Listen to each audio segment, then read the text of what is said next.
男人霸道的索取，肆意驰骋爷着。，我不行了。随着大脑一阵空白，他失去了意识。在醒来的时候，已经是第二天早上。这已经是他第3回来这伺候了，几乎每次都是这样。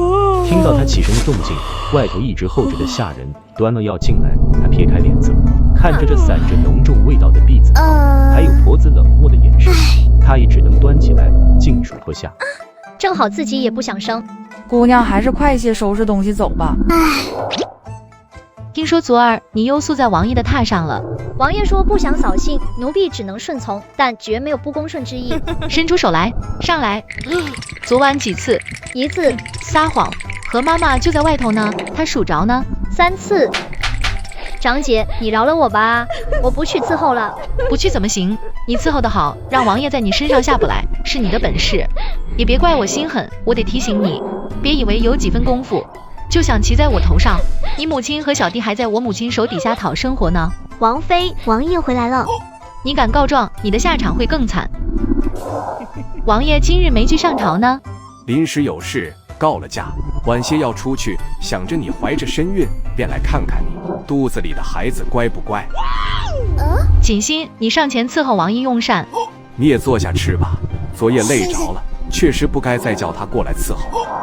锦心，王爷叫你坐下你就坐下，是我想的不周到了，念得他有功，便叫来领赏，没想到王爷这样都心疼了。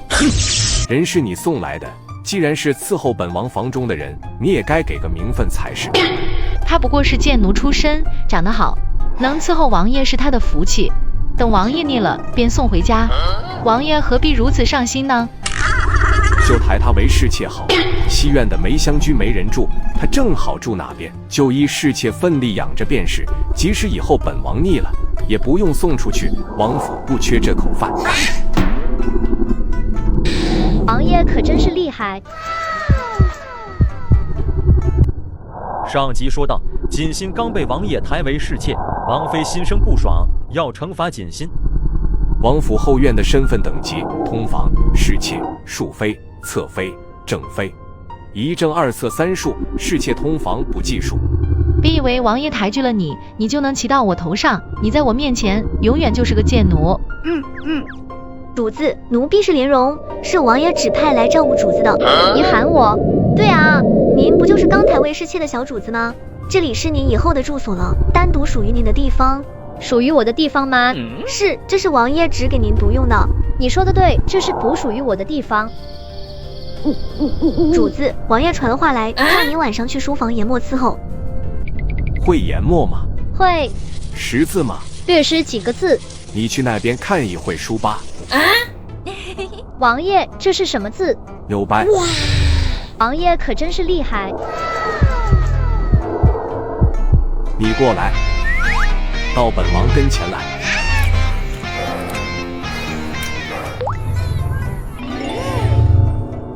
哟，你就是王妃给王爷新找的暖床丫头吧？叫什么名字？婢妾名唤锦心，见过高侧妃。听说你是从齐院侯府出来的，又和王妃一个姓氏，你不会是王妃的淑妹什么的吧？婢妾不配，婢妾出身低微，不敢高攀王妃，还请高侧妃莫要抬举婢妾，让人以为婢妾有意引起误会。你倒是比那几个机灵的多，小嘴挺会说的。各位主子，我们王妃怀着身孕，早起困难，让诸位久等了，请随奴婢进来吧，茶已经沏好了。当初我怀着孩子也这般不是，都能理解。不过王妃这都怀孕了，何必折腾我们来这趟呢？谁没有好点好茶呢？高侧妃说的是，只是这茶不同往年，是南疆特供给皇室的顶级毛尖。今年皇后特地叫人送了一批给咱们王妃，王妃念着诸位主子也没尝过，便只能叫诸位主子跑这一趟了。这女子有孕实在艰难，尤其是早起更是不适，想必几位妹妹也是深有体会的。女子怀孕不易，王妃确实辛苦了。王妃确实辛苦了。这样的辛苦，我倒是愿意多辛苦几回。王爷膝下无子，就等着诸位妹妹也能为王爷繁衍后嗣呢。这样的辛苦也不是人人有资格的。你们有些入府也快2年了，王爷似乎都没有去你们那儿几回吧？一个个的长得歪瓜裂枣的，王爷更是没胃口了。说的是啊，妾身是没有这个福分怀上王爷的孩子，高姐姐倒是有这个福分，但福伯不也没留住吗？高侧妃，你这是干什么？陈淑妃一下犯上，妾身也是替姐姐教训一下她而已。我在福伯，王爷也是心疼我的，不过是再等些时日，我还能再怀。只是陈淑妃就不一样了，生的就不好看，更是嘴笨。王爷怕是夜里醒来见着你躺边上，都以为做噩梦吧。切，高侧妃痛失孩子，心情不好，你又何必拿此事刺激她？诸位姐妹也不要计较高侧妃的话，王爷素来是个公平的人，不会亏待任何一位姐妹。谨遵王妃教诲。上茶。诸位姐妹还未见过锦心吧？这是我府里的家生子，长得不错，便指给王爷了。没想到王爷倒是十分宠爱他，这些日子多亏他给王爷疏解心情。若你们人人都与他一般，能为王爷分忧，我也是不这么担心了。妹妹果真绝色，难怪王爷惦记。不过这鼻子竟与王妃有几分相似，怕是王爷看着这几分相似，才这般宠爱妹妹吧。或许吧，虽说你身份低微，但你如今既然是王爷的侍妾，也莫要因为自己的身份就看轻自己，知道吗？婢妾记下了，谨记王妃教诲。昨夜你去书房伺候了吗？是，不过婢妾今早喝过避子汤了。算你识趣，手伸出来。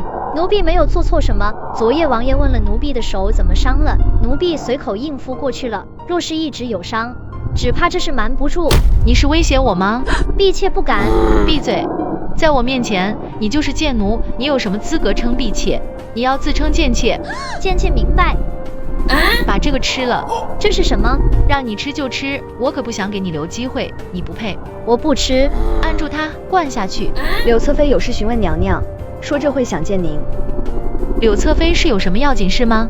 也没什么大事，就是为皇后祝寿的礼品清单，还请王妃过目，确定后，妾身也好去采购。这份清单我瞧着不错，那就辛苦妹妹去置办了。能为王爷与王妃分忧，妾身不觉得辛苦。妹妹这事还没走呢，王妃果真和善，还要对新人这般提携，都是为了她日后更加能让王爷贴心，辛苦也是应该的。妹妹这身寒梅刺绣手法，从未在市面上见过，是妹妹自己的手艺吧？正是，婢妾的外祖母便是苏州绣娘，幼年时便传给了婢妾，却学不精湛。王妃，能否让妾身与妹妹请教一二？你去吧，晚些时候再过来，我再教你。多谢柳侧妃搭救之恩，我能力有限，也只能帮你这一次了。还不够累吗？下午，王爷回来后就一直和高将军在书房议事，天色黑了。之后的几天里，王爷一直跟高侧妃一起。还不够累吗？哪有王爷累呀？早上上朝，下午去军营，晚上更是忙得很。吃醋了？王妃就是见不得你宠我，找了这么一个狐妹子勾着爷，她心思歹毒。不许这么说，王妃。本王对你终究是与他人不同，何必为了这点小事气着自己？不要啊！找人裁制几身衣裳送到梅香居，顺便让珠宝行给他送些首饰来。让人专门给高侧妃做几身衣裳，珠宝行也专门送一批首饰给他选。找几个嘴严实的婆子给梅香居照着式样送几件去就行了，别太招摇。哇！这鱼活得可真自在，每日就等着喂，吃饱了就去玩了。做条鱼也是不错的。可是整日就在这一方池子里，看不见外边的江河，不也是挺寂寞的吗？我们不也是这样吗？被困在这一方院墙里，看不见外头的天空啊。怎么，困在本王的这一方院墙，你觉得委屈了吗？是婢妾胡言乱语，还请王爷不要生气。抬起头来，你果真生来就是勾人的东西。婢妾只想勾着爷。这白日里，他被王爷带回青州台的事传遍了王府。高侧妃在自己的院子里发疯，然后砸了一大堆东西。面对进来劝解的丫鬟，一个个都被轰了出来。王妃顿时笑出了声，虽然心里很慌，但高侧妃显然更生气，所以这事还是自己的。起码明面上，江锦心是自己的人。小贱人，生的一副狐妹子模样，前些日子看你就觉得不是个安分的东西，没想到你胆子倒是大。敢逼着我的份里找王爷讨赏赐，什么档次，敢跟我用一样东西？这是王爷专门赏给我们主子的，你们敢扒的话，王爷定会惩罚你们。还敢瞪我？再瞪我一眼，我就将你的脸给划了。给我上！王爷要是怪罪，我担着。这高侧妃竟如此凌辱锦心，王爷回来哪里能饶得过他？王爷不会为了一个侍妾去为难高侧妃的，去将锦心请来。请王妃安。你很懂礼数，识大体，又明白自己的本分。先前是我对你太严苛了，怕你骄纵了性子，才时刻提醒你。如今也看到你确实是个安分守己的。刚才发生的事我都听说了，你如今还好吧？瞧瞧，高侧妃竟然将你打成这样。乔儿，去取欢颜膏来，这脸可不能坏了。不用了，多谢王妃好意，婢妾皮糙肉厚，2日便好了。拿着。王妃有什么话不妨直说吧，婢妾蠢笨，您这样也让婢妾不安。你是个聪明人，入府也有半个多月了，应该知道这府里的女人都不好对付。姐姐希望你跟我站在一个队伍，你呢？怎么想的呢？婢妾恐怕没这个本事，让王爷迁怒高侧妃。不用，你这张脸就是你最大的本事。只要你肯帮我，我保证你母亲和小弟在侯府吃喝不愁，安稳无忧。但你要是不答应，我可就不敢保证了。婢妾记下了，婢妾会尽力。这样才是我的好妹妹。来人，赏，手势不体。王妃为何会赏主子这么多东西啊？她还不是那么相信莲蓉，这些事情只能自己消化。王妃想利用自己对付高侧妃，自己何尝不是要利用她帮自己呢？遣退莲蓉，她关了自己在屋子里，看着镜子这张脸，她轻轻抚上去，狠下心，用力一划。你不要跟王爷告状，你做好自己的本分。王爷问你，你就将早上的事如实说了便是。婢妾请王爷安。疼不疼？婢妾上了药，不消2日便会好了，不会留疤。你没其他的话跟本王说吗？王爷必然是知道今日的事是婢妾的错，以后定会小心谨慎，不再如此张扬了。想要什么补偿？王爷，婢妾入府也有半个月了，婢妾想给母亲报个信儿。婢妾在王府得了王爷疼爱，婢妾心中感激，但家中定是还不知道婢妾过得这么好，想着王爷允了婢妾给家中写信。这有何难？明日你便回门吧，正好王妃有身孕后也未曾回侯府与家人团聚过，你们一道回去便是。婢妾谢谢王爷。这些都是王妃给你送来的吗？是，也是婢妾不知分寸，王妃宽慰了婢妾，婢妾也明白自己的身份，不会有下次了。你何必如此卑微？是怕本王不给你做主吗？不是，今日之事，婢妾不想再提起，只希望当做什么都没有发生一般，就当过去了。你倒也不用这么看低自己，是本王抬举你。难道这府里还有人敢质疑本王吗？婢妾知道了，婢妾是王爷抬举的人，婢妾不能瞧不上自己。我让你们去前院候着，见着王爷就请到我屋里来，一个个的办事这么蠢，王爷嫌弃了为个贱人无礼，这会不定怎么装可怜呢？主子，你别生气，气话自己的身子不值当，还是想想怎么让王爷消消气吧。不过是个出身低贱的奴婢，难道王爷还能为了他处置我不成？扫王爷兴致了吧？说什么呢？你我夫妻一体，你又为本王怀着孩子，是本王让你劳累了才是。王爷都说了，夫妻一体，生育的是我们共同的血脉，妾身甘之如饴。等这孩子出来，若是男孩，父皇定会高兴的。对了，王爷应该是去瞧过锦心了吧？高侧妃实在过于任性了些，从前不多计较，便是想着她年纪小不懂事，如今也该给个教训才是。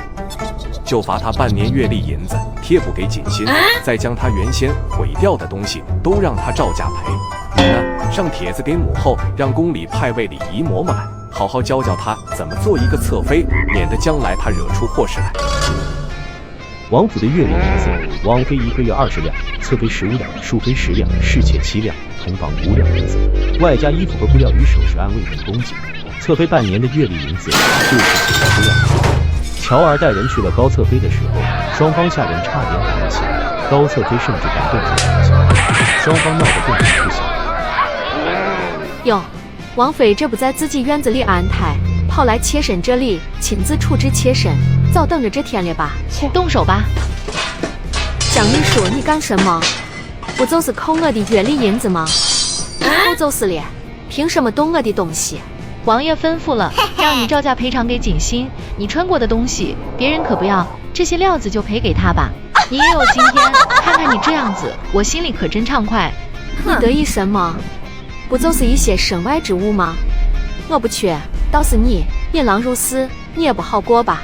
那就不用妹妹操心了。对了，王爷还说让我请一个叫席某某入府，教教你怎么做一个侧妃，免得你将来出去给王爷丢人。乔儿，让人将这些东西全部送去梅香居。王妃，给些银钱便算了，他哪配这些好东西？你懂什么？这些不过是小钱，这些东西也不值当什么，但都给了他，更能让高侧妃呕心，让他去恨锦心去。跟着我，你受苦了，这是赏你的。奴婢不敢这么想，能跟着主子您是奴婢的福气。你起来说话，不要动不动就跪。我在这府里没有可以依赖的人，也没有亲近的人，你是唯一一个跟我相依为命的人。从前我为人奴婢，不愿意跪，却为了生存不得不妥协。我不愿意苛待你，就像在善待我自己一般，你可明白？奴婢明白，奴婢往后定会全心全意侍奉主子，不会有异心。那你可得记着今日这话。锦心跟着王妃回了一趟侯府后，回到王府就狠狠折磨一番锦心。半夜的时候，却因伤发起来了高烧，但王妃已经下令任何人都不能帮助锦心。此时的王爷已经被皇上委派去了徽县视察水利，10天半个月都未必能回来。因为他母亲被抬为姨娘的事，江玉书要杀了自己，病死便是最好的死法，但他不能死。颜容，你去望月居找柳侧妃，她身边肯定有一施和药，你就说我愿意帮她对付高侧妃。若是她不肯呢？你过来，我跟你说。柳侧妃，求求您救救我家主子，他实在是烧得厉害，若是没有药会死的。我家主子说了，只要主子肯救他，他愿意帮侧妃您对付高侧妃以及王妃。你家主子现在都保不住自己了，还有什么本事对付别人呢？再说我素来和王妃无仇怨，为何要对付她？我家主子其实是齐远侯府的庶女，因为今日回府的时候起了局语，这才招致王妃的怨恨。还有一事，主子让我告诉你，其实您之前在花园摔跤是王妃做的，连高侧妃的孩子也是王妃做的。你主子可有证据？自然是没有，此事过去这么久，他也是在家中听到他和主母谈话说起的。去把文月请来，随莲蓉去梅香居，悄悄的，不要惊动任何人。文月是一大世家，代代为贵着恩情跟着来了王府，医术自然没得说，不比宫里的御医差多少。一番诊治下来，开了药。这药确实不错，主子这伤想必是不会再严重了。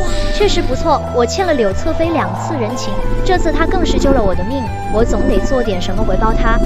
这里有20两银子，你去外头找说书先生，将我母亲抬为姨娘的事给散播出去。这里有一套画本子，拿给说书先生，照着这个说。实在也用不了这么多钱，10两银子便够了。钱多好办事，让说书先生看完便给我销毁掉，乔装好，别让人认出你，辛苦你了。这样都不死，这贱命确实硬。不过这腿怕是废了，听说很严重，走不动路了，都化脓了。抓几条毒蛇，趁着夜里放进去，在王爷回来之前让他消失吧。高侧妃就组织了所有的侍妾和庶妃们，在院子里请一个说书先生，将齐远侯府的事润色，就开始发了瓜子。七鸾院这边知道消息的时候，故事都讲到了结尾处，王妃顿时气得有些发晕，激动的叫人去遣散这些人，但由于情绪激动，一下子还惊动了胎气。妈妈，就算你是的奶妈子，想摆身份，是不是得看看地方啊？